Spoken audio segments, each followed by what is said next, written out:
फिर देवर्षि नारद जी ने जो है ध्रुव जी को एक मंत्र दिया, ओम नमो भगवते वासुदेवाय, ओम नमो भगवते वासुदेवाय, ओम नमो भगवते वासुदेवाय, वासुदेवाय प्रभो नंदनंदनाय, ओम नमो भगवते वासुदेवाय।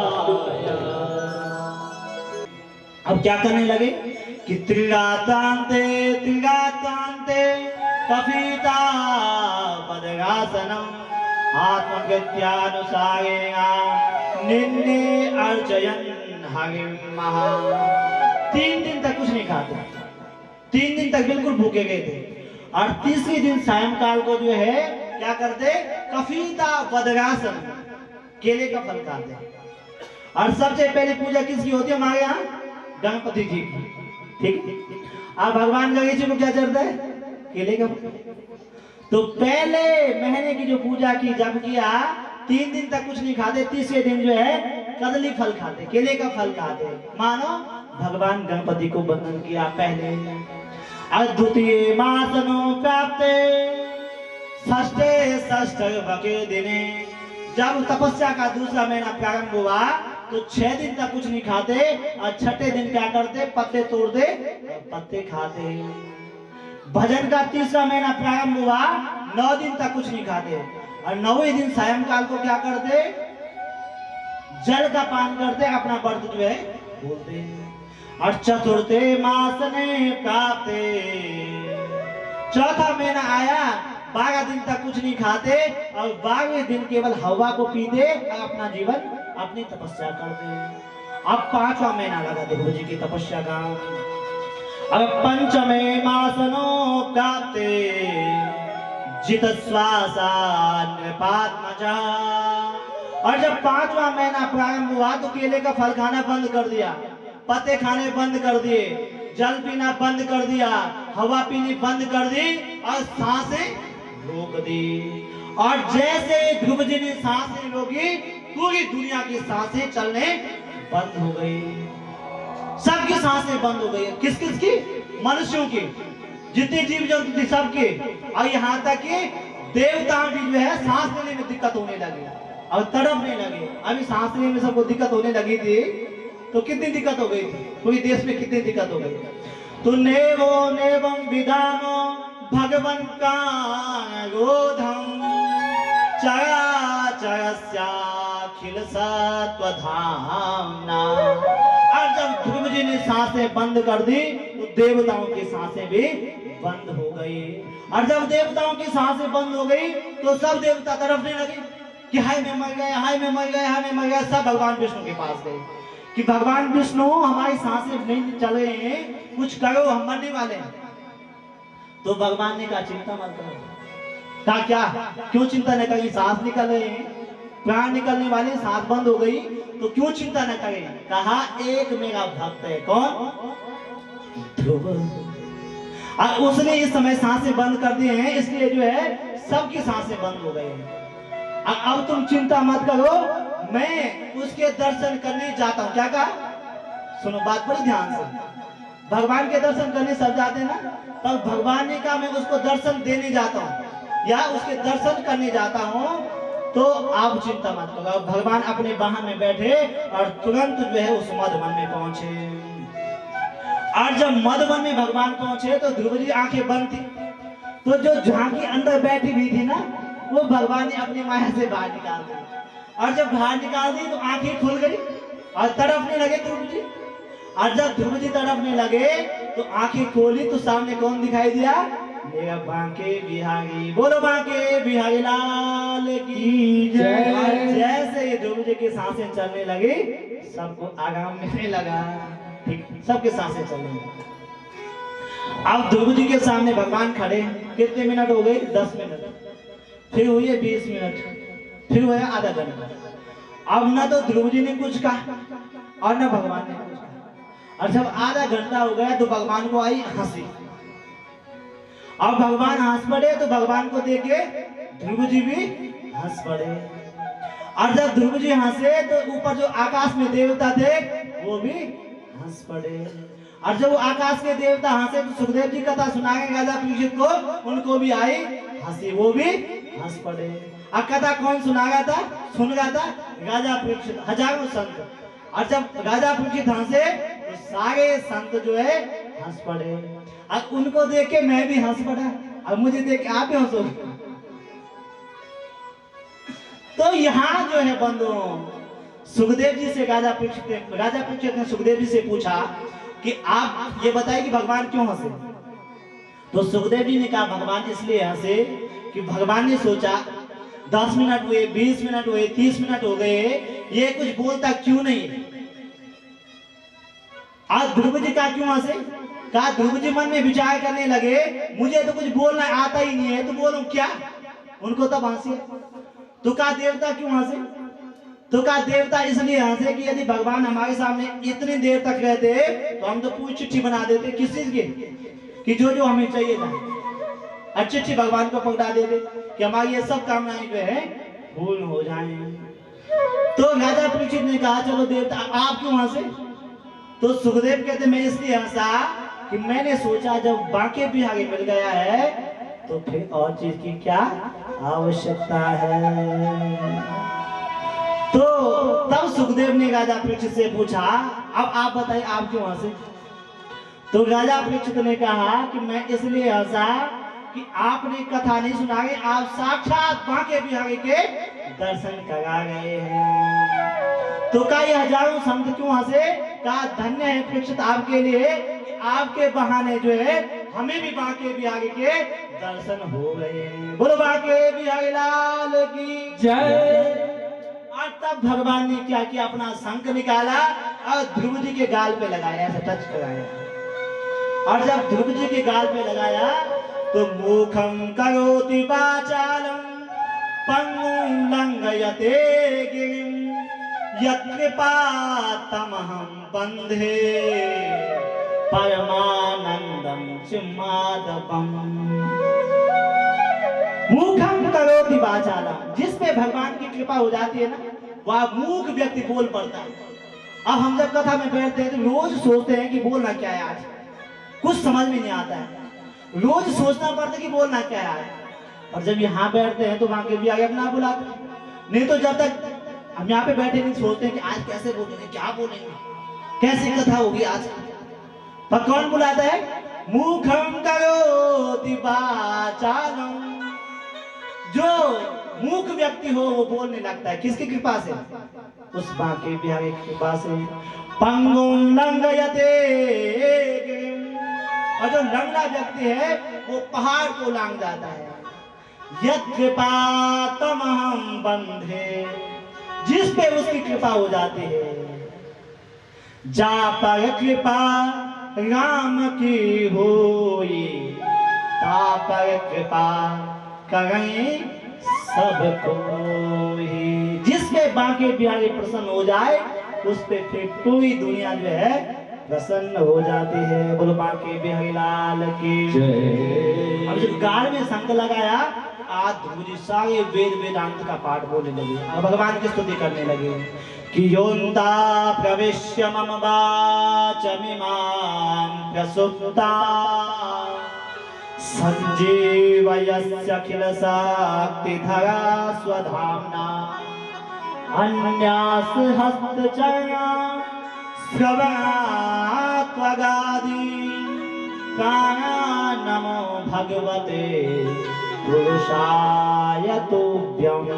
प्राणा नमो भगवते पुरुषाय तुभ्यं। हे भगवान, हे बांके बिहारी, आपने मुझ पर कृपा की और आपने मेरी सोई हुई जो है वाणी को जगा दिया, आपने सारे वेद वेदांत को मेरे अंदर भर दिया। आपको प्रणाम करता हूँ। भगवान ने कहा ध्रुव जी कुछ मांगो, ध्रुव जी ने कहा मुझे कुछ नहीं चाहिए। अब आप मिल गए तो जब आप मिल जाते हैं तब किसी चीज की आवश्यकता नहीं रहती। भगवान ने कहा कि बेटा तुम घर से क्यों निकले थे कि पिता की गोद में बैठना था। अब किसकी गोद में बैठ गए? जगत पिता की गोद में बैठ गए। अब ऐसा करो, तुम्हें कुछ तो चाहिए नहीं, पर घर जाओ और पहले राज्य को भोगो, उसके बाद जो है तुम इसी शरीर से ध्रुवलोक को प्राप्त करना। और ध्रुव जी वापस आए। आज जब भगवान की कृपा हुई तो सब ने उनका सम्मान किया, पिता ने उनको गद्दी पे बिठाया और ध्रुव जी ने राज्य चलाया। और ध्रुव जी पे भगवान की कृपा हुई और अंतिम में ध्रुव जी जो है मृत्यु को भी जीत कर ध्रुव लोक को प्राप्त हुए।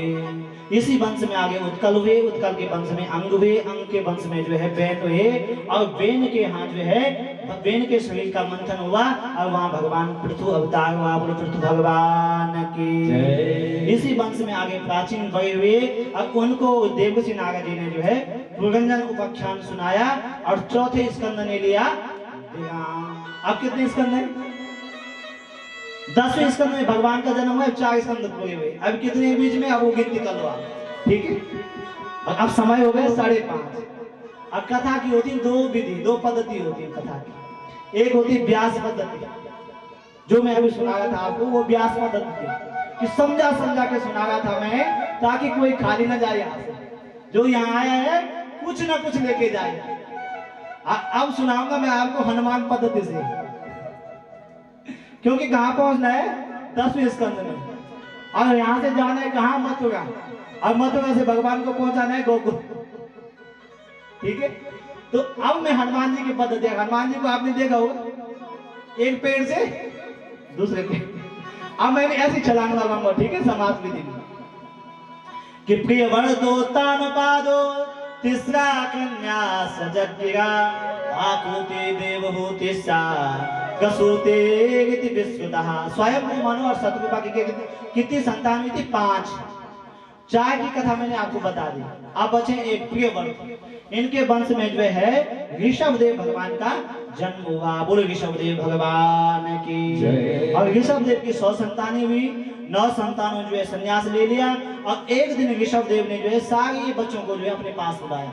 आप दिन भर कुछ भी कीजिए, आप अपने बच्चों को अपने कार्य क्षेत्र में भेजिए, आप भी अपने कार्य क्षेत्र में जाइए, और सायंकाल को जो है 10 मिनट के लिए, आधा घंटा के लिए सब लोग साथ बैठे, ठीक। क्योंकि आजकल जब से मोबाइल चला तब से साथ होके भी आदमी साथ में नहीं है। कैसे? सब अपने मोबाइल पे लगे हैं। अब कोई कुछ कह देगा तो उसको सुनाई नहीं, मगर उसमें उसका ध्यान तो उसमें है ना। तो सायंकाल को 15 मिनट के लिए मोबाइल, व्हाट्सएप, फेसबुक सब कुछ बंद, ठीक है। केवल आपस में अपनी बातें करो, अपना सुख दुख बांटो, ठीक।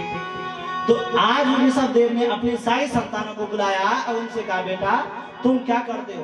तो बच्चों ने कहा, सुबह उठते हैं, नाश्ता करते हैं, अपना काम करते हैं, दिन भर घूमते हैं, फिर सायंकाल को आते हैं, सो जाते हैं। तो ऋषभदेव जी ने बच्चों को समझाया कि नायम देहो देह भाजम लोके कामान कष्टान नरहते विद्भुजामि तपो दिव्यं पुत्र गए न सत्वं शुद्धि यस्मात् ब्रह्म शोक्यं अनंतम। बेटा केवल खाने पीने सोने के लिए जीवन नहीं मिला है। खाना पीना सोना क्या है? ये मनुष्य में भी है, पशु में भी है। कि आहार निंदा भयमेथुनंचा सामान्यमेतद् पशुभिः नराणाम्। भूख मनुष्य को भी है, पशु को। नींद मनुष्य को भी है, पशु को भी। और काम मनुष्य में भी है, पशु में भी। सब कुछ समान है, पर क्या है? ज्ञानम हितेशम अधिकम विशिष्टम ज्ञाने नहीं ना पशु भी समाना। जिसको अच्छे बुरे की पहचान नहीं, जिसको ये ज्ञान नहीं है धर्म क्या है अधर्म क्या है, जिसको झूठ और सच का ज्ञान नहीं है, जिसको पाप और पुण्य का ज्ञान नहीं है, वो क्या है? मनुष्य के रूप में भी पशु के समान है। इसलिए बेटों आप क्या करना, भगवान का भजन करो, मकान बनाओ, उसमें जो है सुंदर सा मकान बनाओ, तो भगवान के लिए भी जो है सुंदर सी जगह बनाओ। और हम क्या करते हैं, मकान तो बहुत बड़ा बनाते हैं और भगवान के लिए छोटा सा डब्बा बनाते हैं, लकड़ी का जो है छोटा सा मंदिर बनाते हैं और उसमें भी बाहर से क्या करते हैं, उसमें भी द्वार लगा देते हैं। दीवा दिया और द्वार बंद और धूपबत्ती जला दी और अपनी सांस तो चल रही, भगवान की सांस वहां बंद कर दी, ठीक।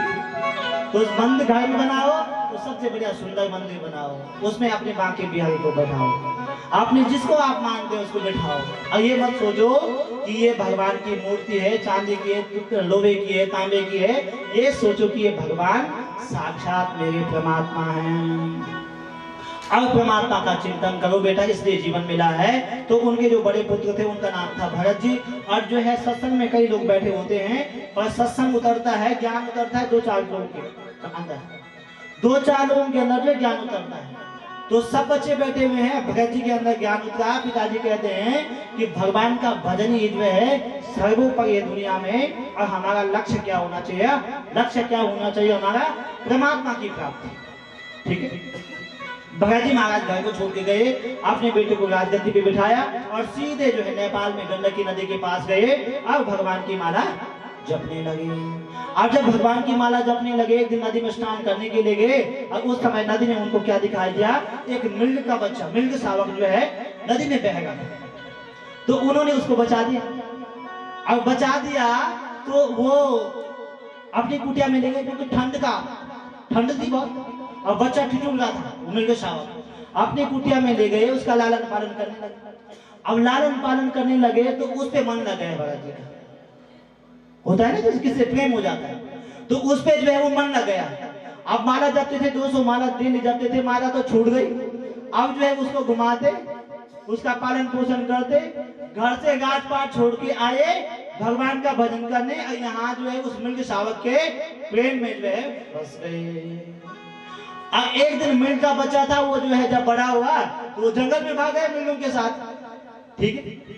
अब भगत जी मन में सोचने लगे, छोटा सा है, कहाँ गया होगा, खाया होगा उसने कि नहीं खाया होगा। और ऐसा सोचते सोचते सोचते उनके जो है प्राण निकल गए। और शास्त्र कहते हैं अंते मति सगति, जैसा अंतिम सोचोगे वही आगे का जन्म मिलेगा। तो इसलिए शास्त्र कहते हैं कि जो है कोशिश करो कि भगवान का नाम जप करो, क्योंकि अंतिम समय तभी जब याद आएगा जब आप जप करते हो। अब भगत जी बन गए मृग और मृग योनि में चले गए। तो कभी कभी पशुओं को भी क्या होता है? ज्ञान होता है। तो उनको अपने पूर्व जन्म का ज्ञान है कि मैं जो है राजा था और मैं घर बार छोड़ के जो है भगवान के भजन के लिए आया। तो वो मृगों के बीच में गए थे और मृग जो है वन में घूमते खाते पीते, तब भगत जी क्या करते? उस योनि में भी जो है परमात्मा का चिंतन करते और विचार करने लगे कि राजा होने के बाद मैं भगवान का भजन करने के लिए आया था और इस मृग की आसक्ति में जो है मुझे फंसा दिया और मृग बन गया। तो अब जो है परमात्मा का भजन करूं। तो बैठे बैठे भजन करते थे। एक दिन जंगल में आग लगे और जंगल में जब आग लगी सारे मृगों ने जंगल छोड़ दिया और भगत जी उसमें जलकर भस्म हो गए। और तीसरे जन्म में जो है एक ब्राह्मण के यहाँ जो है जन्म ले गए। अब जो है 2 जन्मों की याद है, स्मृति जो है 2 जन्मों की बनी हुई है। अब मन में विचार किया कि अब संसार के बंधनों में नहीं फंसना। तो पिताजी ने क्या किया? जनेऊ संस्कार किया, उसके बाद जो है पढ़ने के लिए भेज दिया। और भरत जी समझ गए कि पिताजी पढ़ाएंगे और फिर कहेंगे पूजा पाठ कर लो बेटा। पंडितों के बच्चे तो पूजा पाठ ही करेंगे ना, तो पूजा पाठ कर लो बेटा, अच्छे काम करो। तो अब जो है मुझे इस पूजा पाठ में, ऐसी दुनिया पैसे कमाने वाली पूजा पाठ में नहीं फंसना है। आप पूजा पाठ करने केवल किसके लिए? अपने लिए। और अब जो है भगत जी को स्कूल में भेजा, उन्होंने एक मंत्र याद नहीं किया। और यहाँ भी भाग्यवशात क्या हुआ, उनका नाम भगत था, यहाँ भी भगत ही नाम पड़ गया। और जब उन्होंने बिल्कुल पढ़ाई नहीं की, बिल्कुल जो है बिल्कुल एक शब्द उनको याद नहीं हुआ, तो पिताजी ने उनका नाम जड़ भगत कर दिया। जड़ मतलब मूर्ख, जड़ भगत नाम पड़ गया। अब भगत जी खुश हो गए अपने मन में कि अब ठीक है, अब मैं भगवान का भजन करूंगा। अब भाई लोग करते अच्छा अच्छा भोजन और उनको देते सूखा बासी। और जो अच्छा अच्छा भोजन करते वो कैसे? ऐसे ऐसे। और जो बासी भोजन करता वो है, ठीक है। और वन में जाओ, वन के जो पेड़ पौधे हैं उनको जल कौन देता है? उनको भोजन कौन देता है? और वो खूब खिलते, क्योंकि भगवान खिलाते। तो जो भोजन अच्छा अच्छा करते हैं वो है ऐसे, और जो बासी खाता है 3 दिन 4 दिन का बासी खाता है वो है ऐसे। तो बंधु भरत जी भगवान का भजन करने लगे। एक दिन जो है कुछ लोगों ने, कुछ एक व्यक्ति ने जो है माँ भगवती से वरदान मांगा था कि माँ मेरा पुत्र होगा तो मैं आपको जो है मनुष्य की बलि दूंगा। अब मनुष्य की बलि देने के लिए जब कहा था तो उसका बच्चा हुआ। और जब वहाँ सब जगह मनुष्य को ढूंढ लेगा, कोई उनको दिखाई नहीं दिया। कौन मिला उनको? जड़ भगत। और उसको बलि देने के लिए कहाँ ले गए? माँ भद्रकाली के मंदिर में। तो जड़ भगत ही चले गए, उनको तो कुछ परवाह नहीं। जहां गई चिंता नसी मनवा बेपरवाह। वो तो बिल्कुल निश्चिंत है कि मैं भगवान का हूँ, भगवान मेरे हैं। उनको खूब खिलाया पिलाया, उन्होंने खूब खाया, क्योंकि उसके बाद बलि देनी थी। और जैसे ही माँ भद्रकाली के पास ले गई बलि देने के लिए, और जैसे उसने अपनी तलवार निकाली, माँ भद्रकाली जो है उस मूर्ति से प्रकट हो गई है। बोले भद्रकाली मैया की। आप भगत जी की रक्षा किया, उसकी जो है जो बलि देगा था उसकी गर्दन को माँ ने काट दिया। ठीक है, तो अब जो है और आनंदित होकर भगवान का भजन करने लगे। उसके बाद एक राजा का विवरण था, उसको उपदेश दिया। और यहाँ जो है पंचम स्कंद में सुखदेव जी अंतिम में जो है नरकों का वर्णन करते हैं कि जो मनुष्य पाप करता है वो उसका पतन होता है, वो नरकों में जाता है। और राजा परीक्षित ने जब ये सुना तो बहुत चिंतित हुए, कहा महाराज हमसे कई पाप हो जाते हैं जाने में अनजाने में। और इस प्रकार से जो है पांचवें स्कंद ने यहाँ पर विराम लिया। अब छठे स्कंद में कि जाने में अनजाने में हो जाते हैं पाप। कई बार झाड़ू मारते हैं तो कई जीव मर जाते हैं। हम जमीन पे चलते हैं, पांव के नीचे कई जीव आ जाते हैं। ठीक, तो जाने में अनजाने में कोई पाप हो जाए तो उसका प्रायश्चित क्या है? का उसका प्रायश्चित एक ही है कि जब भोजन बनाओ तो सबसे पहले घास किसका निकालो? गाय का। ठीक है, घास। और उसके बाद जो है भगवान को भोग लगाओ, गाय माता के लिए निकालो, अग्नि को चढ़ाओ, तो जो छोटे मोटे पाप है वो हो जाते हैं, उससे समाप्त। ठीक, अब आपने कहा महाराज कोई व्यवस्था तो नहीं, हम तो जो है न गाय नजदीक है ना घर में भोजन बनाते, बाहर से भोजन बन के आते हैं। ठीक है, अब क्या करें? तो सुखदेव जी ने बहुत ही सरल उपाय बताया। क्या? कि जन्म संसार बंधनात् विमुच्यन्ते नमस्तस्मै विष्णवे पर विष्णवे। बहुत बड़ा जंगल हो, ठीक, और मई जून का महीना हो, और आपके पास एक माचिस की तिल्ली हो, और उस माचिस की तिल्ली जलाओ और जंगल में फेंक दो, क्या होगा? आग लगेगी ना, पूरा जंगल बस हो गए। माचिस की तिल्ली कितनी थी? इतनी छोटी, और जंगल कितना बड़ा था? बहुत बड़ा। और एक माचिस की तिल्ली ने जो है पूरे जंगल को भस्म कर दिया। वैसे ही जो जाने में अनजाने में पाप हो जाते हैं उसका एक ही प्रायश्चित है। क्या? कि जन्म संसार बंधनात्।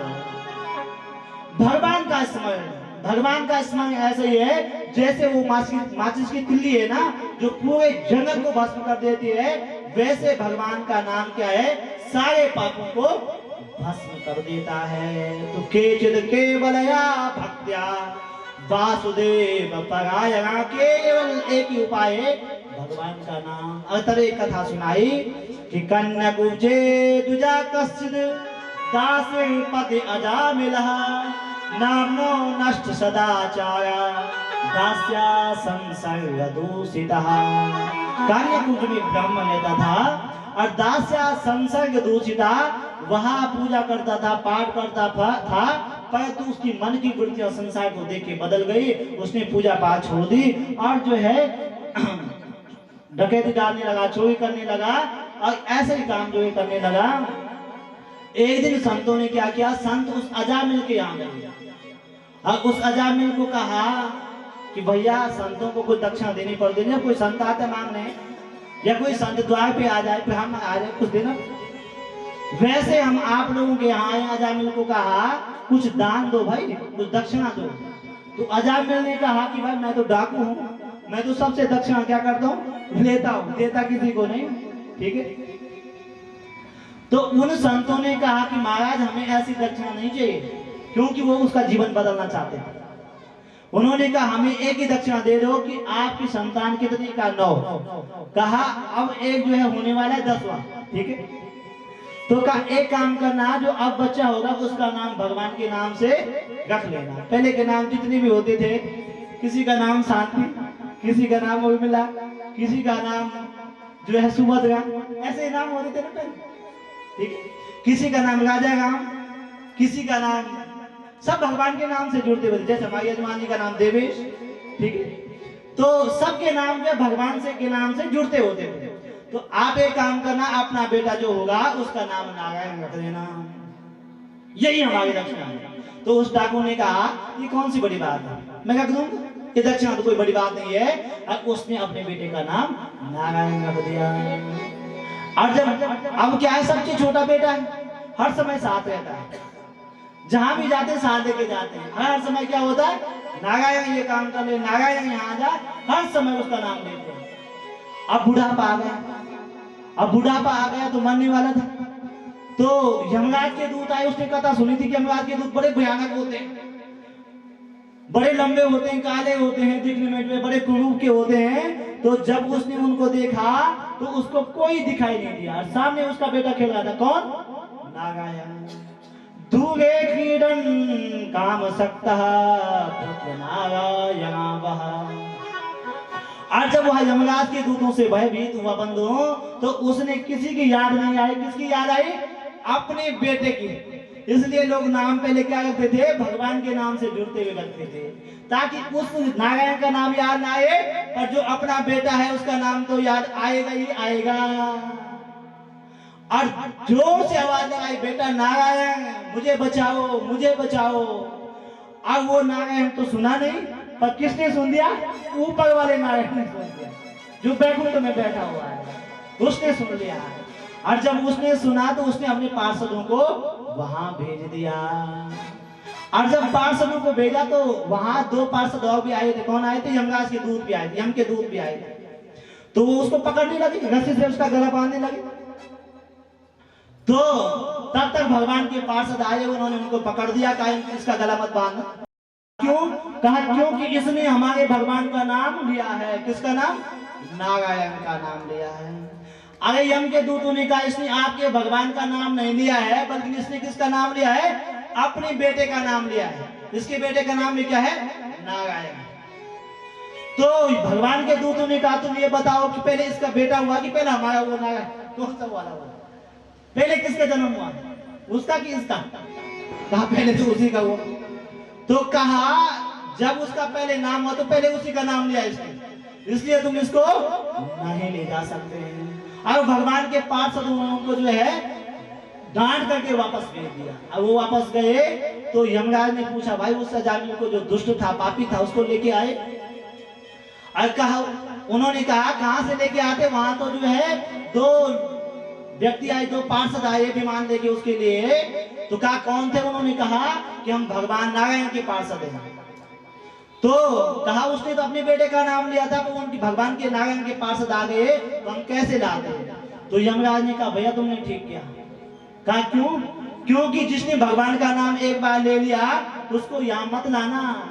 तो कहा किसको लाना यहाँ पे, सब जो है अपने बेटों का नाम राम कृष्ण, राधा कृष्ण, माधव मदन मुकुंद सब ऐसे कर देंगे, तो किसको लाएंगे। तो यमराज ने कहा कि जीवान भक्ति भगवते गोविनाम देहं चेतश्चनो नमति यश्चरणारविंदम कृष्णाय नो नमति यश्चरणारविंदम। किसको लाना, जीवान भक्ति भगवते गोविनाम देहं। जीवा, जिसकी जीवा में क्या हो, जिसकी जीवा में कभी नारायण का नाम, कृष्ण का नाम, राम का नाम नहीं निकलेगा, उसको तुम जो है यमलोक में लाना। और जिसके मुख से गोविंद का नाम निकलेगा उसको जाने देना, उसको मत लाना यहाँ। बोलो नारायण भगवान की। तो संतों ने उसको कैसे उपाय बता दिया, छोटा उपाय बताया कि अपने बेटे का नाम जो है नारायण रख दे, और उसकी याद नहीं आएगी तो इसकी याद अवश्य आएगी, और उसमें भी तेरा जो है कल्याण हो जाएगा। क्यों, क्योंकि सांकेत्यं पारिहास्यं वा स्तोभं हेलनमेव वः वैकुंठानामग्रहं मसे सागरम विधु। भगवान का नाम कोई संकेत में ले ले, कोई मजाक में ले ले, हंसी में ले ले। जैसे किसान होता है ना, किसान बीज फेंकता है, गुस्से में फेंके, खुशी से फेंके, चाहे जैसे उल्टा फेंके, सीधा फेंके, और बीज कैसा आता है जब उसका वृक्ष होता है तो कैसे निकलता, सीधा कि उल्टा। तो वैसे भगवान का नाम हंसी में लो, मजाक में लो, संकेत में लो, कैसे भी लो। बेटे का नाम लो, चाहे कैसे भी उसका नाम लो, अपने बेटे का नाम रख दो ऐसा, पहले जैसे लोग रखते थे। तो आप कैसे भी लोगे भगवान का नाम तो कल्याण करेगा। बोलो बांके बिहारी लाल की जय। छठे स्कंद ने जो है विराम लिया। अभी 3 स्कंद हो गया, चौथे स्कंद में भगवान का जन्म होगा। और टाइम कितना होगा 6। ठीक है, अब सब लोग सोचे होंगे पंडित जी ताल बजा 8 बजाएंगे या 9 बजाएंगे।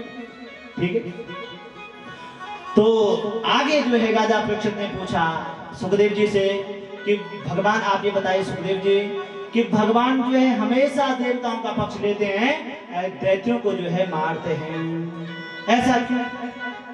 क्या देवता ही उनके पुत्र हैं, दैत्य उनके पुत्र नहीं? तो कहा, सुखदेव जी ने कहा कि ऐसा नहीं है, भगवान सबका पक्ष लेते हैं। जो अच्छा काम करता है उसका भगवान पक्ष लेते हैं। तो कहा किसका पक्ष लिया? कहा प्रहलाद का पक्ष लेकर के भगवान ने हिरण्यकश्यप का भी उद्धार कर दिया। कहा ये प्रहलाद कौन है, हिरण्यकश्यप कौन? कहा ये हिरण्याक्ष का भाई, 2 भाई थे, हिरण्याक्ष और हिरण्यकश्यप। तो भगवान ने जब बड़ा बन के हिरण्याक्ष को मारा था तो हिरण्यकश्यप ने उस दिन से ही देवताओं से द्वेष करना प्रारंभ कर दिया। अब इसके 4 बेटे हैं, लाद, संलाद, आह्लाद, प्रहलाद। 4 बेटे हैं, 3 को जो है इंद्र ने मार दिया और चौथा अपने माँ के पेट में, कयादु के पेट में।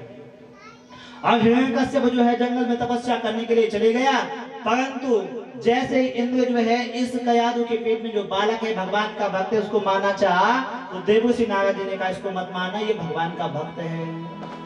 और जब देवर्षि नारद जी ने ये कहा तो इंद्र ने छोड़ दिया। आग बंद हो, उसके बाद हिरण्यकश्यप जो है तपस्या करके वापस आया और अपने बेटे को जो है उसने विद्यालय में रख दिया। और जब विद्यालय में रखा तो एक दिन अपने बेटे को कहा, बेटा आज तुमने कौन सा बढ़िया पाठ पढ़ा है, कौन सा बढ़िया वाला पाठ पढ़ा है? तो उसने कहा कि तत्साधु मन्ये सुरवर देहिना। पिताजी मैंने एक सुंदर सा पाठ पढ़ा है। क्या पढ़ा है? गोस्वामी तुलसीदास जी मानस में लिखते हैं कि उमा कहूँ मैं अनुभव अपना, उमा कहूँ मैं अनुभव अपना, उमा कहूँ मैं अनुभव अपना, उमा कहूँ मैं अनुभव अपना। सत हरि भजन जगत सब सपना, सत हरि भजन करो जग सपना, सत हरि भजन जगत सब सपना, सत हरि भजन जगत सब सपना। श्री राम जय राम जय जय राम। सत हरि भजन जगत सब सपना। उसने अपने पिताजी को कहा, पिताजी मैंने एक सुंदर सा पाठ पढ़ा है कि दुनिया में सब झूठ है, केवल सत्य है तो परमात्मा, और सत्य है तो परमात्मा का भजन। ठीक है, तो हिरण्यकश्यप को बड़ा गुस्सा आया और डांट लगाई। विद्यालय के जो शिक्षक थे उनको भी डांट लगाई और कहा जो मेरा दुश्मन है, जो मेरा शत्रु है, तुम उस बांके बिहारी का नाम लेते हो, उस नारायण का नाम लेते हो। और फिर पढ़ने के लिए जो है विद्यालय में भेज दिया। और जब विद्यालय में भेज दिया तो एक दिन फिर जो है हिरण्यकश्यप ने अपने बेटे से पूछा, बेटा प्रहलाद तुमने कौन सा सुंदर पाठ पढ़ा है, मुझे सुनाओ। तो प्रहलाद ने कहा, पिताजी मैंने एक पाठ होना पढ़ा है, मैंने 9 पाठ पढ़े हैं। 9। कहा कौन से 9 पाठ हैं? कहा श्रवणं कीर्तनं विष्णु स्मरणं पाद सेवनम अर्चनम वंदनम दास्यम सत्यमात्म निवेदनम। पिताजी मैंने 9 पाठ पढ़े। का पहला पाठ क्या है कि भगवान की कथा सुनो सर्वम। दूसरा पाठ पढ़ा कीर्तनम, भगवान का कीर्तन करो। तीसरा पाठ पढ़ा श्रवणम कीर्तनम विष्णु स्मरणम पाद सेवनम। चौथा अर्चनम, पांचवा अर्चनम वंदनम दास्यम सत्य आत्मनिवेदनम। इस प्रकार से मैंने 9 पाठ पिताजी सुंदर सुंदर पढ़े हैं। और जब हिरण्यकश्यप ने ये सुना तो प्रहलाद को जो है अनेक यातनाएं दी गई मन में। कभी प्रहलाद को कहां से फेंका गया, समुद्र में फेंका गया, कभी पहाड़ियों से फेंका गया, कभी सांपों के बीच में फेंका गया, कभी विष वाला भोजन उसको दिया गया। पर जाको ना के साइया मार सके ना कोई, बाल न बांका कर सके चाहे जग में भी होई। कई प्रयत्न उसको मारने के लिए किए गए, पर प्रहलाद को बचाने वाला कौन था? कन्हैया। एक दिन प्रहलाद के मित्रों ने, जो उनके सहपाठी हैं, उन्होंने कहा कि प्रहलाद अग्नि में तुम्हें जलाया जाता है और जलन हमें होती है, भूखा तुम्हें रखा जाता है और भूख हमें रखती है, तड़फन कष्ट तुम्हें दिया जाता है, तड़फन हमें होती है। इसलिए क्या रखा उस विष्णु के नाम में? तुम अपना जो है विष्णु का नाम छोड़ दो और हमारे साथ जो है पाठ पढ़ो। तो प्रहलाद जी ने उनको समझाया, उन अपने मित्रों को, कि भैया संसार में कुछ सत्य है तो केवल भगवान का भजन। धनानि भूमो पशुभाहि गोष्ठी नारी गृह द्वार सखा शमशान। जब मनुष्य जाता धन लेके कोई गए साथ में, जिसने धन कमाया वो धन का मालिक धन लेके गया। धनानि भूमो, आपने जमीन जोड़ दी बहुत, आप लेके जाओगे? पशुभाहि गोष्ठी, आपने बहुत सारे धन इकट्ठे कर दिए, गाड़ी लेके जाओगे? पशु को लेके जाओगे? नारी गृह द्वार सखा शमशान। जिस पत्नी से विवाह हुआ है, जिस पति से विवाह हुआ है, वो आपके साथ जाएगा? कौन जाएगा? मृत्यु जाएंगे। कहां तक जाएंगे? शमशान तक है? 2 अच्छाई करेंगे, 2 बुराई करेंगे। और धर्मान गो गच्छति जीवैका, साथ में क्या जाएगा? धर्म। ठीक है। अब ऐसा प्रहलाद ने अपने मित्रों को समझाया तो उन्होंने कहा, भैया आपको इतना ज्ञान कहां से आ गया? वही आप पढ़ते हैं, वही हम पढ़ते हैं। तो उसने कहा, मेरे गुरुदेव कौन है? देवऋषि नारद। ठीक है। अब उसके बाद जो है प्रहलाद जी के मित्रों ने कहा कि भैया कुछ भगवान का भाई कुछ खेल खेलते हैं। तो प्रहलाद जी ने कहा, जो खेल मैं बताऊंगा वही खेलेंगे। और प्रहलाद जी ने किसी को क्या पकड़ा दिया? किसी को जो है ताल पकड़ा दिया, किसी को ताली बजाने के लिए बोला, किसी को ढोलक पकड़ा दिया, किसी को मजीरा पकड़ा दिया। अब क्या गाने लगे? हमारे संगीत वाले को आज नींद आ गई उनको कि भजमन नारायण नारायण नारायण श्रीमन नारायण नारायण नारायण लकायण श्रीमन नारायण नारायण नारायण। क्या गाने लगे? क्या गाने लगे? सबको जो भजन करने में लगा दिया। तब तक जो है वहाँ शिक्षक थे, उन्होंने कहा कि अपने जो सैनिक थे, जो चपरासी थे विद्यालय में, उनको कहा कि देख आओ ये भगवान का नाम कौन जप रहे हैं। यदि हिरण्यकश्यप ने सुन लिया तो सबकी नौकरी भी जाएगी और हम सब जो है जिंदे भी नहीं बचेंगे। तो 5 लोगों को भेज दिया और उन्होंने देखा प्रहलाद जो है सबको भजन करा रहा है। तो जब 5 लोग रोकने के लिए आए तो उन्होंने प्रहलाद को छोड़ लिया। और जब छुआ तो ऐसा करंट लगा कि वो भी गाने लगे। क्या? श्रीमन नारायण नारायण नारायण श्रीमन नारायण नारायण नारायण राम नारायण नारायण नारायण राम नारायण नारायण नारायण। सब भगवान का भजन करने के जो 5 लोग भजन मना करने के लिए भेजा था वो भी गाने लगे। तो फिर नारायण नारायण श्रीमन नारायण नारायण नारायण। उसने क्या किया? उसने उनको छुआ नहीं, उसने तलवार निकाली और जोर से धरती पर पट गई और एकदम से भजन बंद। और जब भजन बंद हो गया तो शिक्षकों से कहा, भैया इसलिए अपने बच्चे को यहाँ भेजा, जो मेरा शत्रु है तुम उसका नाम जपा दो उसे, और तुम भी उसके साथ भजन करने लगे। तो आज जो है हिरण्यकश्यप को बड़ा क्रोध आया, कहा तुमसे तो बाद में निपटूंगा, पहले इस प्रहलाद से ही निपट दूं। अब प्रहलाद को कहा यस्त्वया मंद भाग्योक्ता मंदयो जगदीश्वरा वासो यदि सर्वत्र कस्मात् स्तंभं न दृश्यते। अरे प्रहलाद जोर से चिल्लाया, कहाँ है तेरा भगवान?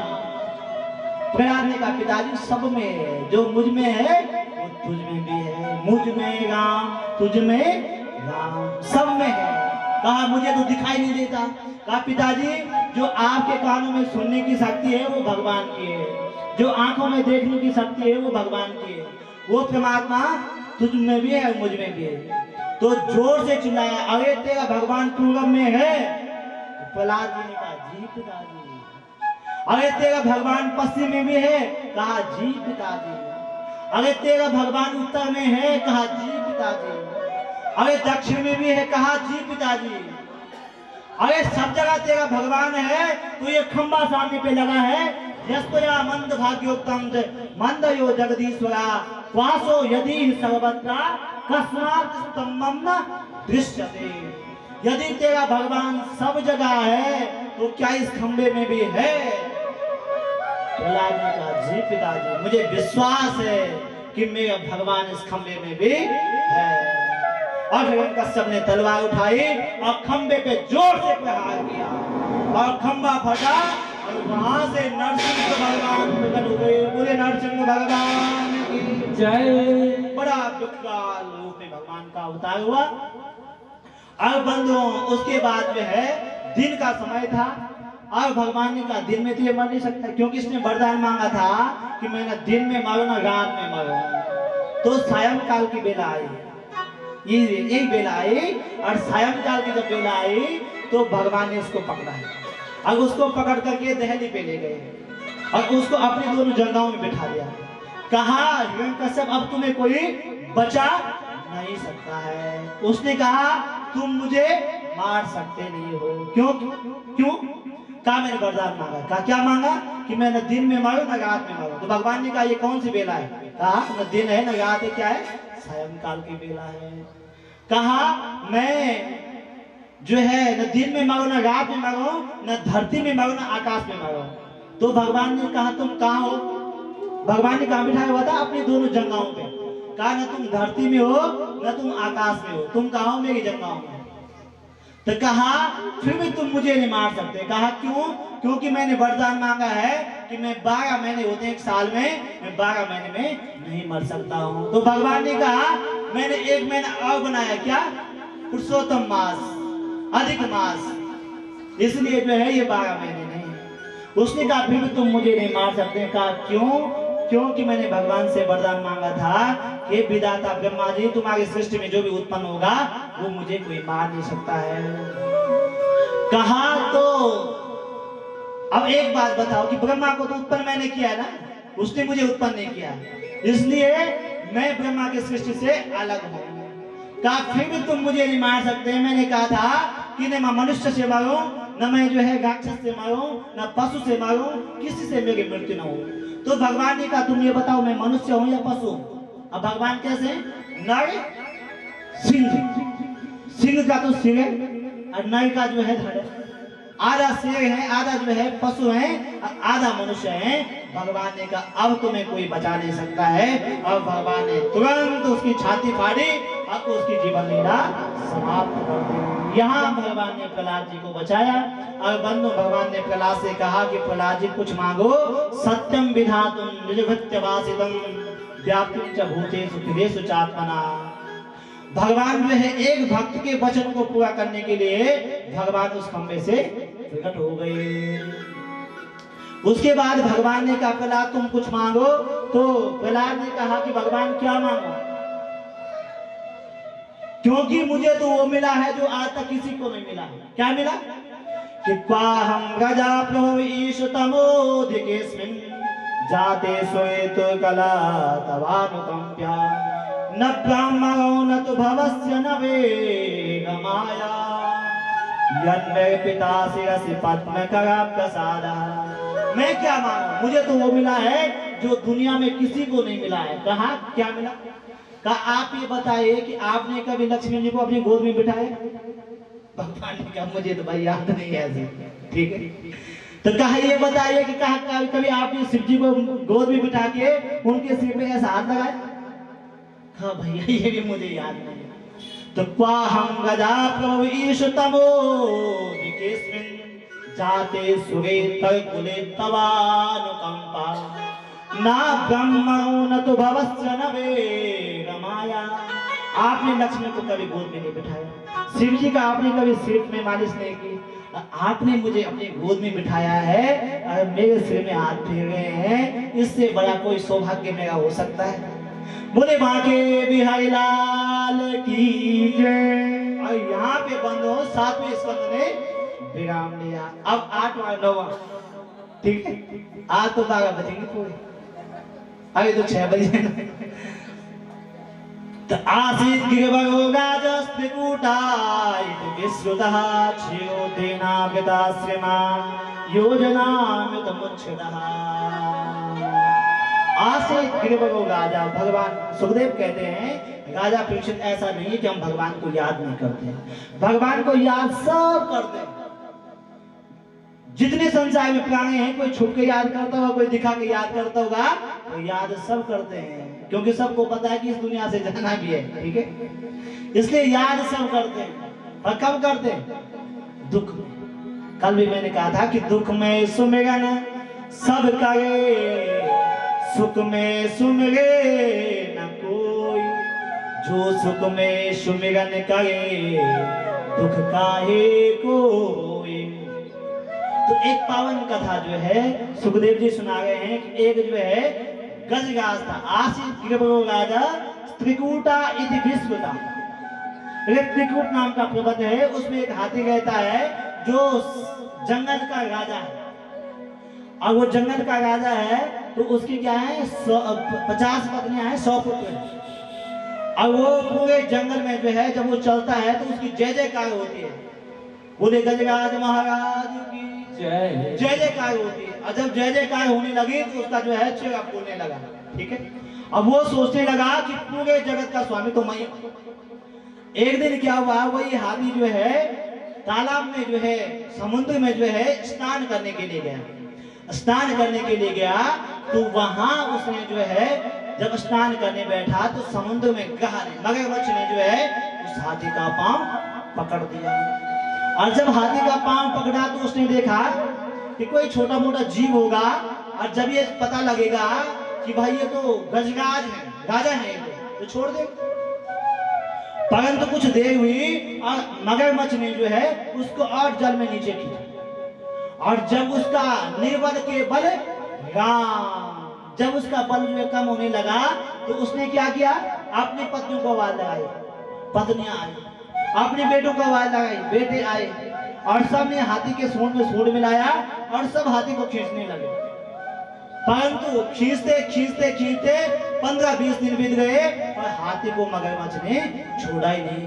और जब छोड़ा नहीं तो बेटों ने कहा पिताजी तो निकलने वाले हैं नहीं, बेटे चले गए। और वो हाथी अपनी पत्नियों से कहने लगा कि मैंने इनको कितने प्यार से पाला था, कितनी मेहनत की थी मैंने इनको पालते समय, और आज ये मुझे छोड़ के चले गए। पर आप तो मेरे साथ हो ना, क्योंकि पति पति का रिश्ता कितने जन्म का है? 7 जन्म का।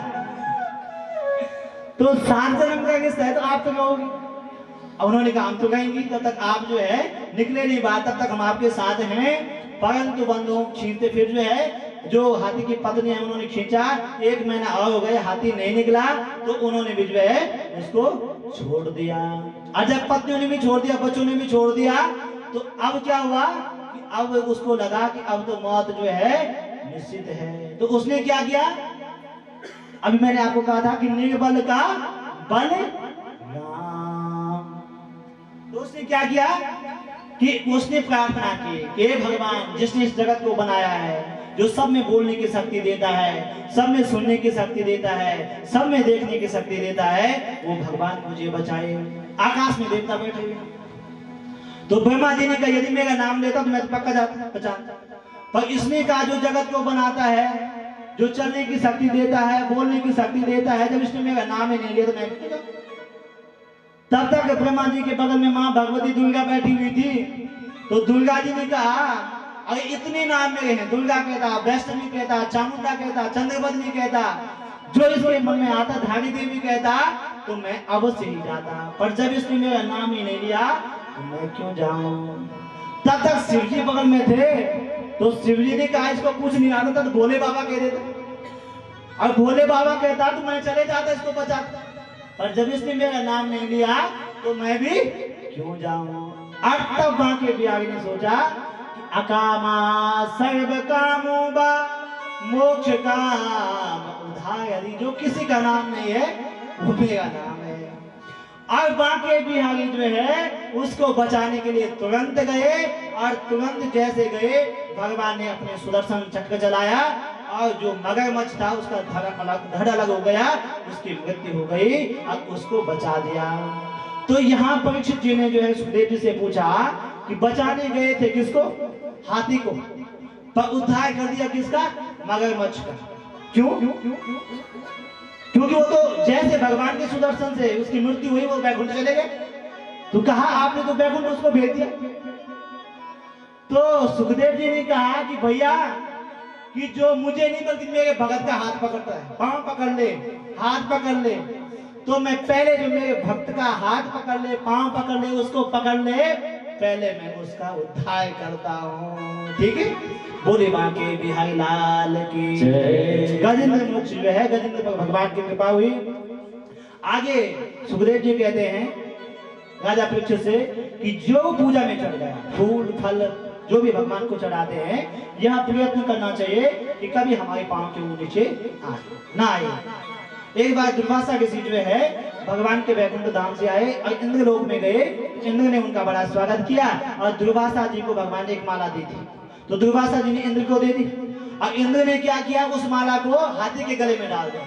अब हाथी क्या था नहीं माला क्या होती, उसने पांव में कुचल दी, और पांव में जब कुचली तो देवता जो है लक्ष्मी से ग्रस्त हो गए, और दैत्यों ने जो है स्वर्गलोक पे कब्जा कर दिया, और देवता त्रास्त हो गए। तो भगवान ने क्या किया, उन देवताओं को बचाने के लिए भगवान ने क्या किया, समुद्र मंथन करवाया। ठीक है? और समुद्र मंथन करवाया तो वहां से किसने किया था, अमृत निकलेगा, और वहां से निकला पहले विष। और विष किसको दिया था, कोई विष पीने वाला तो था नहीं, तो महादेव के पास विष ले गए, और वहां से 14 रत्न ले गए।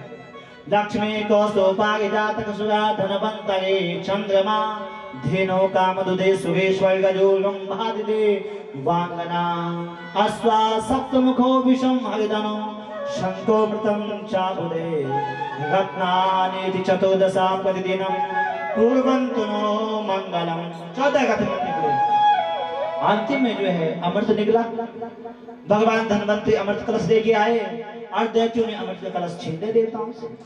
तो भगवान ने क्या किया, मोहनी अवतार लिया, और देवताओं को अमृत पिलाया, और दैत्यों को बेवकूफ बना दिया। ठीक है? अब देवताओं में जब अमृत पी दिया तो देवता हो गए अमर, अब वो स्वर्ग के राजा पुनः बन गए, दैत्य त्रास्त हो गए। तो जब देवता अमृत पी के अमर हो गए, आज उनको तो उन्होंने भगवान का नाम जपना छोड़ दिया। अब भगवान का नाम नहीं जब उन्हें पता है कि हमने तो अमृत पी लिया, अब क्या करना है भगवान का नाम जप। ठीक? तो यहाँ से राजा बलि ने अपने गुरुदेव शुक्राचार्य से पूछा कि गुरुदेव, देवताओं ने अमृत पी लिया, उनको प्रास्त तो उनको मार तो हम सकते नहीं, परंतु उनको प्रास्त कर सकते हैं। कहा हाँ। कहा कैसे? कहा 3 काम करने पड़ेगा, गाय की सेवा, संत सेवा, गाय सेवा, संत सेवा, गुरु सेवा। ठीक? तो इन 3 कामों को तुम करोगे तो तुम देवताओं को प्रास्त कर सकते हैं। और उसने यज्ञ किया, और यज्ञ करने के बाद भगवान उस पे, गुरुदेव उस पे प्रसन्न हुए, तो गुरुजी ने आशीर्वाद दिया, और शुक्राचार्य ने आशीर्वाद दिया कि तुम जाओ स्वर्गलोक पे और तुम देवताओं को प्रास्त कर सकते हैं। और बलि स्वर्ग पे गया, चढ़ाई की, देवता सब प्रास्त हो गए, और बलि ने जो है स्वर्ग पे अपना अधिकार जमा दिया। अब देवता भटकने लगे जगह जगह, और जब देवता भटकने लगे, देवताओं की माता का नाम है अदिति, और माँ को बड़ा कष्ट हो कि मेरे बच्चे जो है राजा विहीन हो रहे हैं। तो माँ ने भगवान की प्रार्थना की, और अपने पतिदेव कश्यप मुनि से पूछा कि मेरे देवता इस समय मेरे बच्चे जो है बड़े संकट में हैं, उनका कोई संकट का निवारण बताइए। तो तब वे कश्यप मुनि ने एक व्रत बताया। कौन सा व्रत? पयो व्रत। पय कहते दूध के लिए, कि फागुनस्यासिते मासे, फागुन के महीने जो है 13 दिन तक इस व्रत को करना। ये व्रत क्या करना है? दूध पी के जो है ये व्रत करना है, केवल दूध पीना है, ठीक है। अब भगवान आपकी जो है देव बच्चों की जो है संकट को हलेंगे। यहाँ देवता भगवान के पास गए, भगवान हमें जो है दैत्यों ने प्रयास कर दिया है, हमें बचाने का कोई प्रयत्न कीजिए। भगवान ने कहा चिंता मत करो, आपकी माता ने व्रत कर लिया है, अब मैं आपकी माता के आने वाला हूँ, आप चिंता मत करो। अब भगवान बंधु बामन बन के आदित्य के यहाँ प्रकट हो गए। बोले बामन भगवान की जय। अब भगवान ने कहा यदि मैं बलि से युद्ध करूंगा तो मैं परास्त हो जाऊंगा, ठीक है, क्योंकि बलि पे गुरुदेव की कृपा हो गई है। अब गुरु गोविंद दो खड़े काके लागू पाए, जिन पे गुरुदेव भाल हो जाए उनको फिर जो है मैं भी परास्त नहीं कर सकता हूँ। तो अब राज्य मांगने का एक ही तरीका है कि मैं जो है भिक्षा मांगने जाता हूँ, भिक्षा में जो मैं आपका राज्य वापस ले आऊंगा। अब भगवान बामन बन के गए और भगवान ने बलि का 2 पग में जो है सब कुछ नाप लिया, और 30वां पग जो है पदम तृतीयम को शीर्ष में ले जा, 30वां पग जो है भगवान बलि के मस्तक पे रखा। और बंदो जब बलि के मस्तक पे रखा और बलि को जो है पाताल का जो है राजा बना दिया। तो बलि से अंतिम में भगवान ने पूछा कि बलि तुम कुछ चाहते हो, तुम्हारी कोई इच्छा है? तो उसने बलि ने कहा मेरी एक इच्छा है भगवान। कहा क्या? कहा मैं जब घर से बाहर निकलूं तो आपके दर्शन हो, अब गेट के अंदर आऊं तो आपके दर्शन हो। तो भगवान ने कहा क्या चाहते हैं? क्या मुझे अपना द्वारपाल बनाएगा तभी दर्शन होंगे? घर से निकलेगा मेरे दर्शन, घर के अंदर आएगा मेरे दर्शन, तो जब द्वार पे खड़ा रहूंगा तभी तो दर्शन होंगे। कहा भगवान, बलि ने कहा भगवान मैं ऐसा नहीं कह रहा हूं, पर मुझे आपके दर्शन होते गए, बस मैं यही चाहता हूँ। तो भगवान जो है बलि के यहाँ बैठ गए। और तब जो है माँ लक्ष्मी गई रक्षाबंधन के दिन, एन बधो बलि राजा दान बिंदु महाबला, अपने भगवान जो है नारायण को वापस बुलाया, बामन के रूप में भगवान जो है बलि के द्वार पर बैठे। इस प्रकार से बलि पर भगवान की कृपा हुई और 8वें स्कंद ने विराम लिया। अब 9वां स्कंद है। अब 9वां स्कंद में जो है 2 वंशों की कथा है, एक है सूर्य वंश की और एक चंद्र वंश की। 2 वंश बड़े पवित्र हैं यहाँ, ठीक है। तो सूर्य वंश में जो है किसका जन्म हुआ? मेरे राजा राम भगवान का, ठीक है। और चंद्र वंश में किसका जन्म हुआ? कन्हैया का। अब नजदीक है हम, ठीक, स्टेशन में पहुंचने वाले हैं। तो सूर्य वंश में सबसे पहले सूर्य के वंश में श्रेयाति हुए, इसी वंश में रेवत हुए, और इनके वंश में नभाग हुए, नभाग के वंश में अम्बरीश हुए, और अम्बरीश के वंश में यवनाश हुए, और यवनाश के वंश में मानधाता हुए, मानधाता के वंश में सत्यव्रत हुए, इसी वंश में हरिश्चंद्र हुए, इसी वंश में रोहित हुए, आगे इसी वंश में सगर हुए, और इन्हीं के वंश में असमंजस हुए, और इन्हीं के वंश में अंशुमान हुए, और इन्हीं के वंश में दिलीप हुए, और इन्हीं के यहाँ भगीरथ हुए। अब भगीरथ ने क्या किया? कृते प्रयत्नं किम न लभेता एवं संति विचारा धीर भगीरथ वंशोस्माकं वयं तु कृत निर्धारा।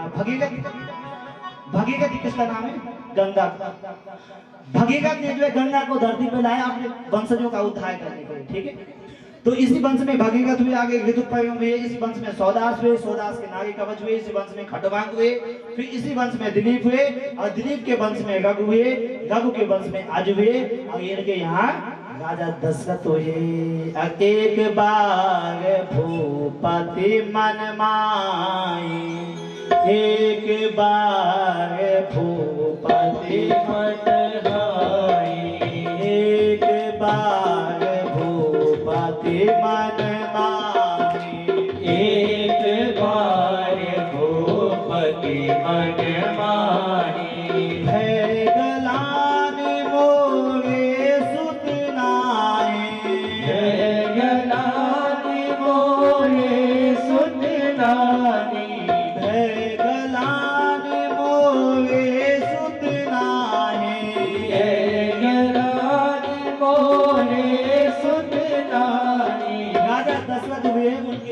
संतान नहीं हुई, बड़े चिंतित हुए।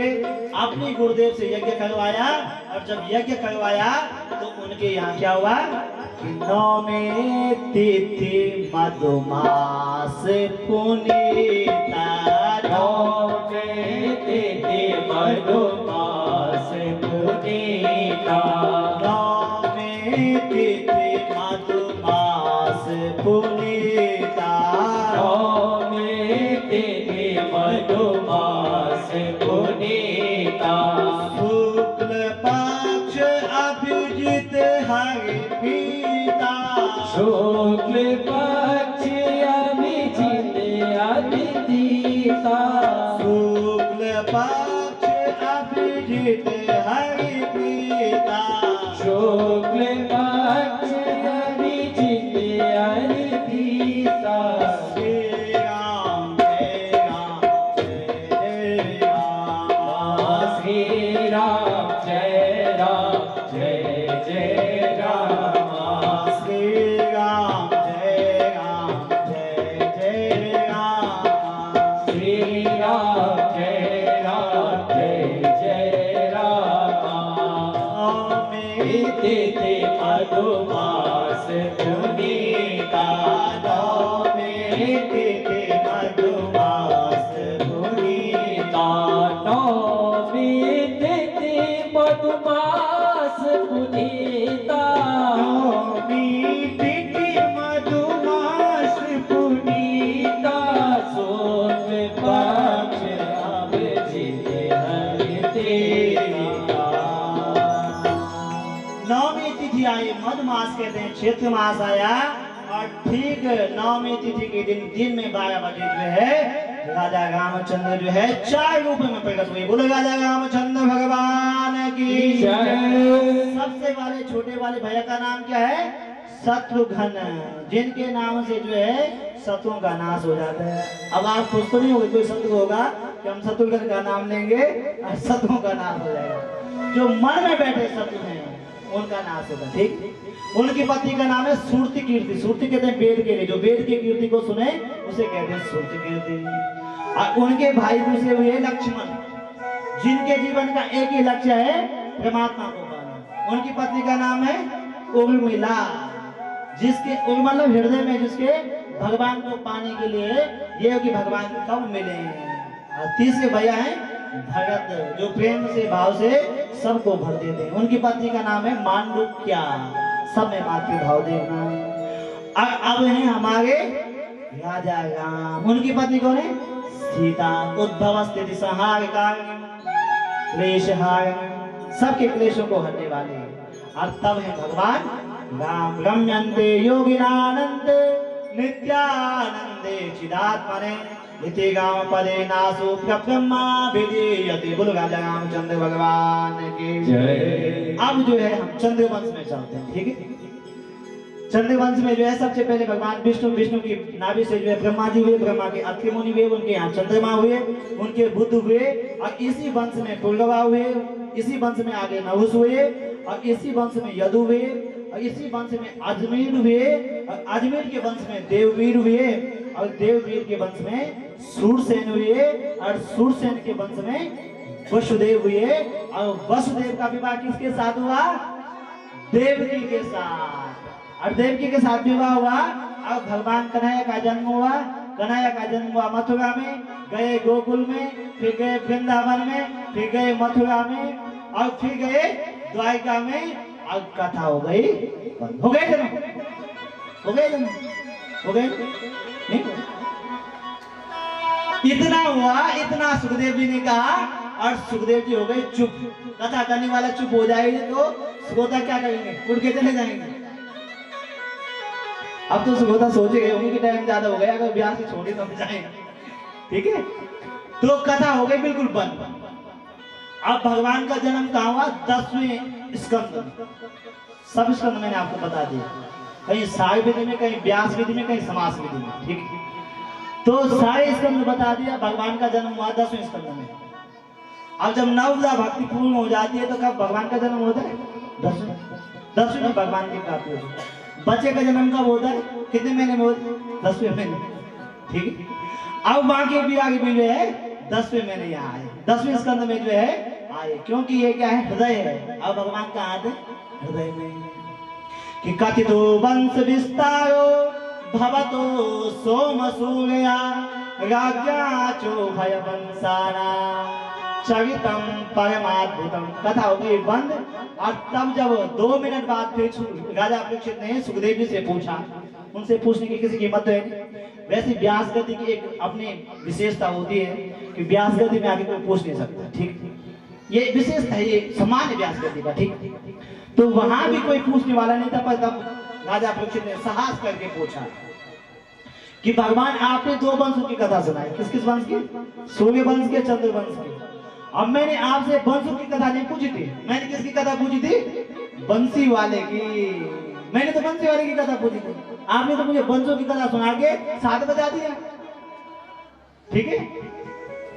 मुझे जो है बंसी वाले की कथा सुनाई। कहा क्यों, कहा उनसे हमारा बहुत पुराना संबंध है। कहा क्या संबंध है उनका, उनसे आपका।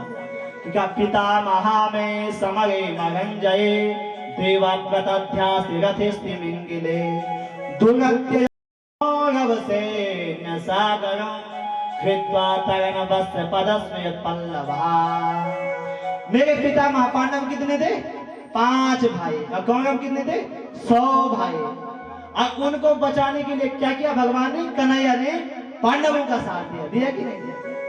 और कौरवों की सेना में जो बड़े बड़े तिमिंगिल पक्षी होते, मछली, एक पक्षी होता है तिमिंगिल, उसमें इतना बल होता है, मैंने देखा तो नहीं, पर मैंने जो सुना है, पढ़ा है कि वो 2 हाथों को अपने पंजों में दबा के उड़ जाता है। और एक होता मछली तिमिंगिल जो जल में, समुद्र में होता है, वो उस उड़ते हुए पक्षी को जो 2 हाथों को उड़ के लेके जा रहा है, उसको जो है अपनी सांस से खींच देता है, ठीक है।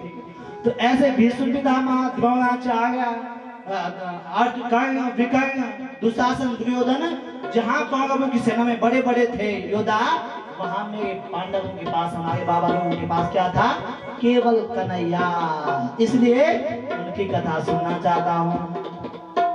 तो आप कहोगे कि कन्हैया ने आपके पिताओं का, बाबा लोगों का साथ दिया ना, उनसे संबंध था, आपसे क्या संबंध है। तो राजा परीक्षित ने कहा कि गौरस्त विपुलस्त मिदम मतंगम संतान बीजम कुरु पांडवानां। कल आपने कथा सुनी ना कि उत्तरा के घर में जो बालक पल रहा था महाराज परीक्षित, उसको बचाने के लिए भगवान ने क्या किया, सुदर्शन चक्र फेंका। तो जब मैं अपनी माँ के पेट में था तो भगवान ने मुझे बचाने के लिए सुदर्शन चक्र का, मेरे सुदर्शन चक्र से मेरी रक्षा की, इसलिए जो है मेरा भी उनसे संबंध है। और दूसरा प्रश्न पूछा, रोहंग्यास्तनयो प्रोक्तो राम संकल्प सनस्तयो। मैंने सुना है कि देवकी का जो 7वां बालक हुआ है वो बलराम, ठीक है, और रोहिणी मैया का जो पहला बालक हुआ है वो बलराम। अब एक ही बलराम था या 2 थे, और एक था तो 2 माँ से संबंध कैसे हो गए। तो सुखदेव जी ने कहा राजन 4 दिन कथा हो गई। कितने घंटे कथा हुई, 3 घंटे, 3 बजे से 6 बजे इतनी कथा हुई। वहां कथा सुबह स्टार्ट होती थी, मतलब प्रारंभ होती थी ब्रह्म मुहूर्त में, और फिर 1 मिनट का विश्राम लेती, फिर दूसरे दिन की कथा स्टार्ट। 4 दिन से न सुखदेव जी उठे और न राजा परीक्षित उठे। तो सुखदेव जी ने कहा राजन आप एक काम करो, 4 दिन हो गए, अब थोड़ा जल पान कर लो, किसी को प्यास तो नहीं लगी, जल का नाम सुन के थोड़ा जल पान कर लो, और उसके बाद जो है मैं आपको आगे की कथा सुनाता हूं। तो सुखदेव जी ने जब ये कहा तो राजा परीक्षित ने कहा कि नैसाति दुस्सहा छोनम त्यक्त्वा तपिमविबाध्यते पिबन्तं त्वन्मुखां भोजं शुद्ध हरि कथामृतम्। अरे आप पानी पीने की बात करें, जिसको जल पीने, जिसको अमृत मिल रहा है पीने के लिए, वो पानी क्यों पिए। जिसको रसगुल्ले मिल रहा है खाने के लिए, वो गुड़ क्यों खाए, ठीक है। तो जब मुझे अमृत मिल रहा है तो मैं पानी क्यों पीऊं। सुखदेव, गुरुदेव आप मुझे केवल अमृत पिलाइए, इसे अमृत को पिलाते रहिए, मुझे पानी पीने की आवश्यकता नहीं है। मैं ये तो नहीं कहता कि मैंने पानी पे, जल पे विजय प्राप्त कर ली, भूख प्यास मैंने जीत ली है। यदि मैं प्यास नहीं लगती तो उस दिन मैं जो है, आज से 7 दिन पहले जो है, मैं समीक मुनि के गले में सांप डाल के नहीं आता। परंतु आपकी कथा क्या है, तब कथा मृतम तप्त जीवन, आपकी कथा अमृत है, इसलिए पाने की आवश्यकता नहीं है। और तब जो है बंधु सुखदेव जी ने कहा कि जब धरती पर जो है पाप बढ़ा, अत्याचार बढ़ा, अनीति बढ़ी, तो गाय जो पृथ्वी माता है उसको बड़ा कष्ट हुआ। पृथ्वी माँ ने जो है गाय माता का रूप धारण किया। देवताओं के पास गई, ब्रह्मा जी से कहा कि ब्रह्मा जी पृथ्वी पे जो है बहुत पाप बढ़ गया है, आप कुछ कीजिए, नहीं तो मैं रसातल में चली जाऊंगी। तो ब्रह्मा जी ने कहा आप चिंता मत करो। ब्रह्मा जी ने भगवान से बात की, किस पे? टेलीफोन पे, मोबाइल, ध्यान लगा के बात की। और तब जो है ब्रह्मा जी ने पृथ्वी मैया को जो गाय माता का रूप धारण करके गई थी उसको आश्वासन दिया कि भगवान ने कहा है कि वसुदेव गृहे साक्षात भगवान पुरुष परा।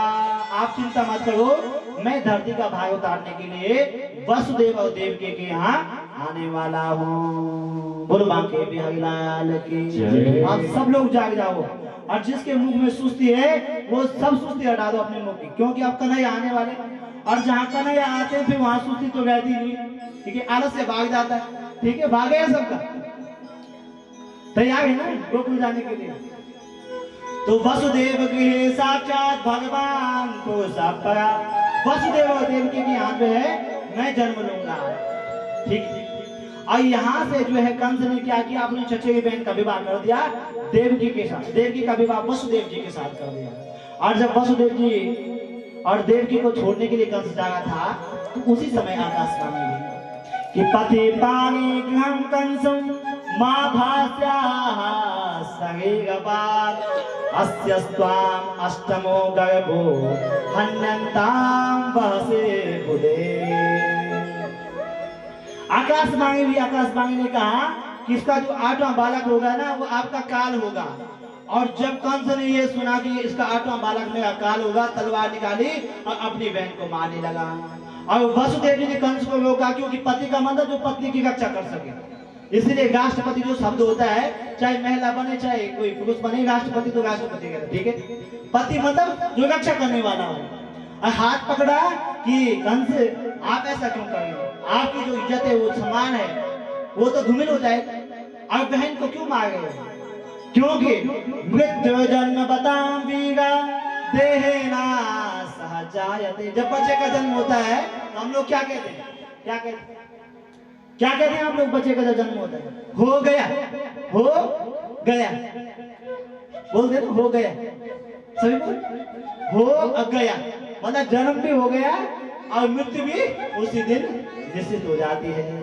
कि मृत्यु जन्म बताम वीरं देहेना सहजायते। जब बच्चे का जन्म होता है तो मृत्यु उसके जो है निश्चित हो जाती है। इसलिए आप इसको क्यों मार रहे? तो कंस ने कहा मैं ऐसे ज्ञान की बातें नहीं सुनना चाहता हूं, क्योंकि जहां मेरा काल पैदा होगा उसको मैं जीवित नहीं छोड़ूंगा। तो वसुदेव जी ने समझाया कि अपनी बहन को मत मारो, इसके बच्चों से भय है ना आपको, तो जितने इसके बच्चे होंगे आपको दे देंगे। तो कंस ने एक शर्त कही कि तब तक आपको जो है जेल में रहना पड़ेगा, मेरी जेल में। और दोनों को जेल में डाल दिया। और धीरे धीरे समय व्यतीत हुआ। देवकी वसुदेव और देवकी का पहला बेटा हुआ जिसका नाम था कीर्तिमान, वह कंस के पास ले गई, कंस ने उसको मार दिया। दूसरा हुआ, तीसरा हुआ, चौथा, पांचवा, छठा, 6 मार दिए। अब 7वां कौन आया? बलराम। अब योग जब बलराम जी आए माँ के गर्भ में, तो भगवान ने योग माया को भेज दिया। योग माया से कहा कि देवकी के गर्भ से निकाल करके और रोहिणी माता के गर्भ में स्थापित करो। इसलिए एक ही बलराम का 2 माताओं से संबंध हो गया। कितना बड़ा विज्ञान। तो बलराम जी को जो है रोहिणी के गर्भ में स्थापित कर दिया। अब जो है बंधुओं कौन आने वाला है?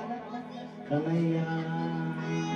और जब कन्हैया माँ के गर्भ में आया तो स्वागतम कृष्णा शरणागतम कृष्णा, स्वागतम कृष्णा शरणागतम कृष्णा,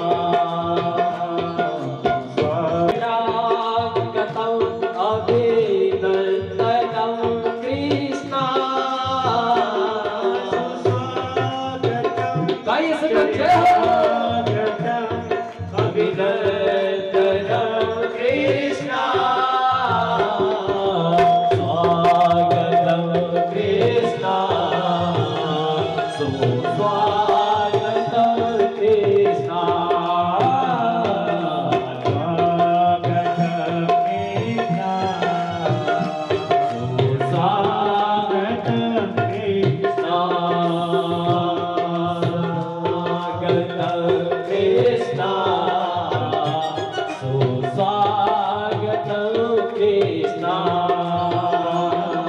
स्वागतम कृष्णा स्वागतम कृष्णा स्वागतम शरणागतम अभिनंदनम कृष्णा स्वागतम शरणागतम अभिनंदनम कृष्णा स्वागतम कृष्णा सुस्वागतम कृष्णा। और जब भगवान जो है तिथि आई, बुधवार का दिन आया और रोहिणी नाम का नक्षत्र आया और आज बांके बिहारी का क्या हुआ, अवतार हो गया। बोलो बांके बिहारी लाल की जय। अवतार कैसे हुआ कि तमद्भुतम बालक अम्बुजेक्षम। आप सब लोग 2 मिनट आंखें बंद, 1 मिनट आंखें बंद कर लो, भगवान का स्वरूप का दर्शन कर लो कि भगवान कैसे आए। कि तमद्भुतम बालक अम्बुजेक्षम चतुर्भुजं शंख गदायुधायुधं श्रीवत्सलक्ष्मं गलशोभिकौस्तुभं पीताम्बरं सांगपयोधशोभगम्। भगवान का क्या हुआ जन्म, अवतार। भगवान उतर के आ गए।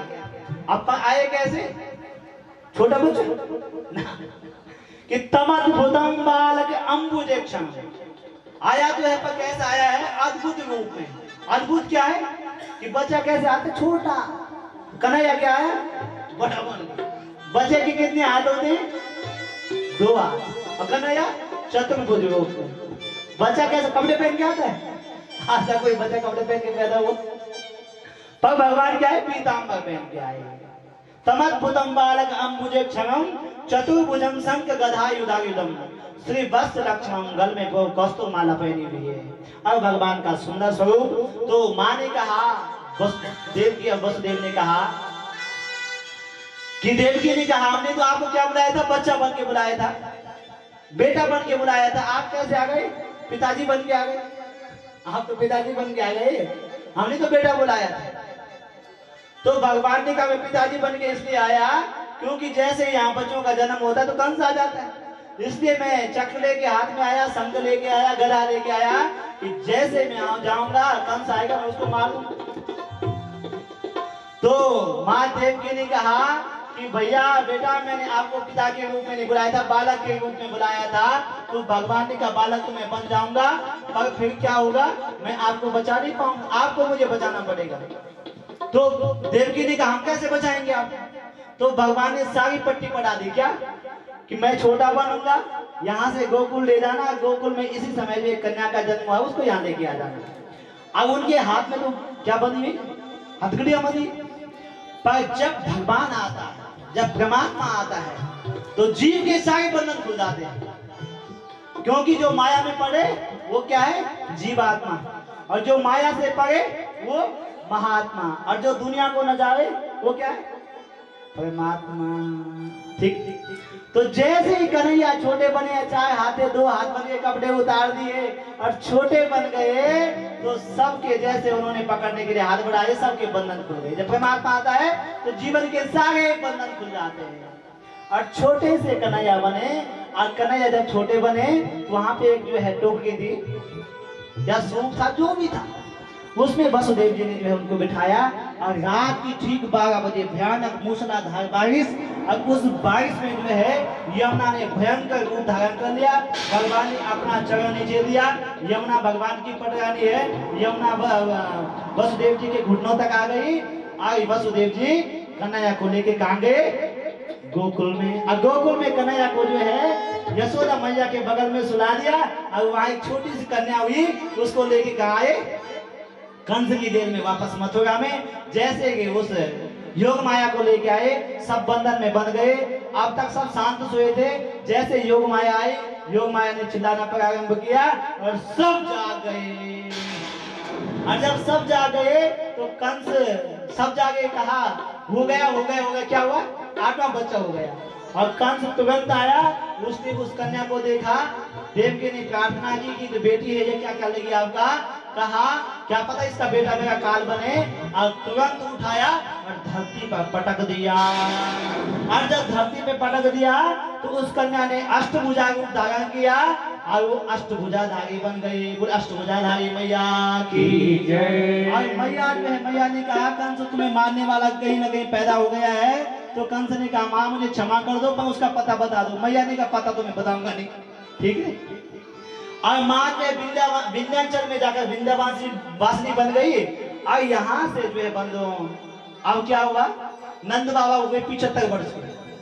और नंद बाबा 75 साल के, कोई संतान नहीं हुई। ब्राह्मण आए सांडिल्य मुनि, कहा कि पुत्रवान बाबा, कहा महाराज 75 साल का तो हो गए हो, अब कब पुत्र होगा? तो कहा आप पूजा पाठ अनुष्ठान कराओ, चकाचक पुत्र हो जाएगा। तो नंद बाबा ने कहा कर लो अनुष्ठान। अनुष्ठान बैठ गया। अब धीरे धीरे जो अनुष्ठान बैठा तो यशोदा मैया गर्भवती हुई। अब भादों का महीना आया और नंद बाबा की 2 बहनें नंदा और सुनंदा, और सब वहां गए। और जब अष्टमी की रात को जो है सारे लोग सो गए थे, क्योंकि योग माया थी ना, योग माया ने सबको सुला दिया। और जब सुनंदा सुबह 4 बजे उठी, आज की जो है डेट दी हुई थी, बच्चा होगा आज, डॉक्टर ने नहीं थी, ब्राह्मणों ने, पंडितों ने दी कि आज इस मुहूर्त में आपका बालक होगा। और जब सुनंदा जो है अपनी भाभी के पास गई तो चदरिया उठाई, चदर उठाया और मन में 21 बार में भगवान का नाम जपा और कहा भगवान लाला भेजा, लाला भयो, लाला भयो, जो वृंदावन की भाषा में लाला भयो। कहा लाला, अगर लाली हुई तो क्या क्या बिगड़ेगा? कहा लाली होने से बिगड़ेगा कुछ नहीं। और जो भाई नंद बाबा है, वो जो 9 लाख हार है हमारे यहाँ, वो भैया तभी देंगे जब लाला होगा, ठीक है। और जैसे चदरिया उठाई तो वहां मेरे नीलमणि भगवान के दर्शन हुए। बोलो नीलमणि भगवान की जय। अब जो है वो नंद सुनंदा जो है ताली बजाते बजाते बजाते नंद बाबा के पास भी, भैया बधाई हो बधाई हो। और नंद बाबा कहाँ बैठे थे? गौशाला में। अब क्या माला जब हुए थे? अभी भयो नहीं, अभी भयो नहीं, अभी तो हुआ नहीं और न जाने कब होगा। और भैया को कहा बधाई हो बधाई हो। कहा किस बात की बधाई? कहा भैया पहले ये बताओ दोगे क्या? तो नंद बाबा ने कहा जो तुम मांगोगे वही मैं दूंगा, पर बताओ क्या हुआ? कहा भैया लाला भयो, लाला भयो। तो नंद बाबा 75 साल के थे, गंगा जी में गए, यमुना में गए, स्नान किया, फिर बगलबंदी बांधी, सुंदर से कपड़े पहने, चंदन लगाया। अब 75 वर्ष का आदमी कितने वर्ष का बन गया? 25 साल का, ठीक है। और शीशा देखा, क्योंकि जब कोई उत्सव होता है तो 75 साल का आदमी 25 साल का बन जाता है। और जब देखा तो सब जगह बधाई हो, तो आपको भी जो है बधाई हो।